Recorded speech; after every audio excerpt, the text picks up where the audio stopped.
I'm sorry. I'm sorry that I won't be sharing with you today my usual gift of laughter. What I will be sharing, though, is a rare insight into my inner world. How I fell into grief, how I survived grief, and how I stepped out of grief. I fell into grief gradually. Life was good. We were a couple. We got along. We were supportive. We had a child. What could possibly not be enough? And yet, for her, something over time was missing. And for me, there were times when I questioned whether she loved me. And at one of these dark hours, I penned these words in a song that I wrote. Do you love me? I don't know. If you do, then let it show. If you don't, then let me go. Do you love me? I don't know. And surviving grief. The storm I endured was not a violent one. I fell down and I got up over and over again. Me being a normal, happy, joyful, optimistic person, I felt the invisible bands of sadness pulling me down. Even if the daytime was fine, at home at night, lying alone in bed in silence, the thick blanket of sadness lays heavier and heavier. And things that we once did together, I now do alone. Simple things like shopping in Publix.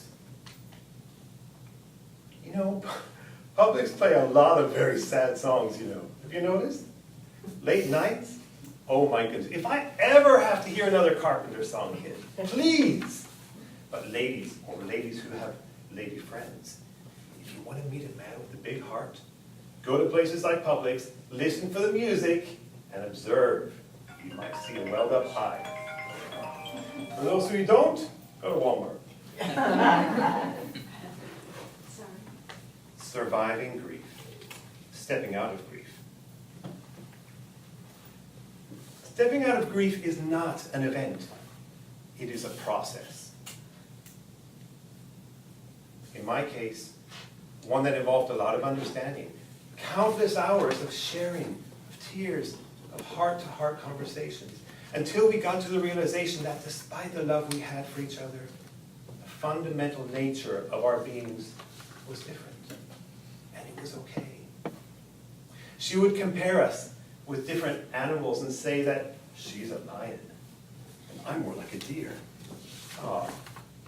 Lion, eat deer, for goodness sake! Breakfast, lunch, and dinner! Fair to say, I wasn't too happy about that analogy, so I changed it to, okay, she can be a lion, but I'm a horse, stable. Well, not a horse stable, but a horse that is stable.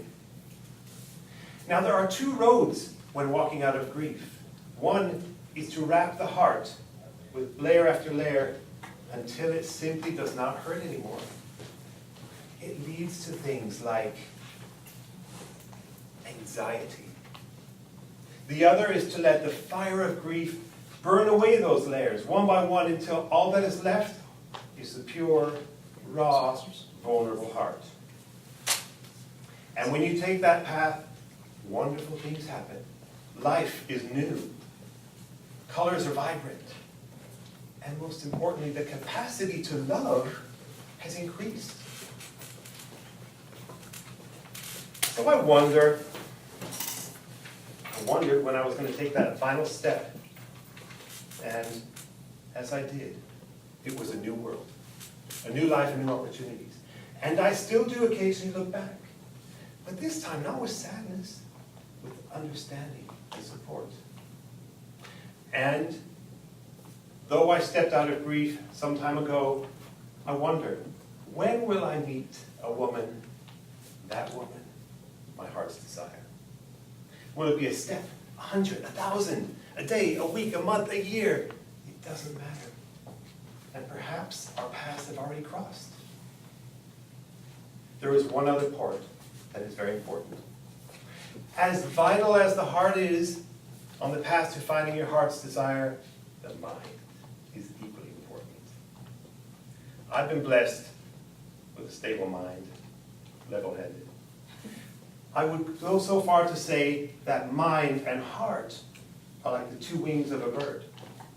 They're not to be 50-50, but 100% developed. Each have to find their own expression, and when they do, the bird can fly and dance and reach the lofty heights above. That, my friends, though, is a talk for another day. As I stand here now, I don't know what my future is. What I do know is that it is being unfolded as I am here. Miracles happen. Do you believe in miracles? Mm-hmm. I do. I do now. And inside of me, mind and heart created a song, one that I hear all the time. You cannot hear my song. But if you like, I will share just a snippet. Yes. Yes, yes. 7 words. I, Christopher. I, Chris, am ready to love again. Oh,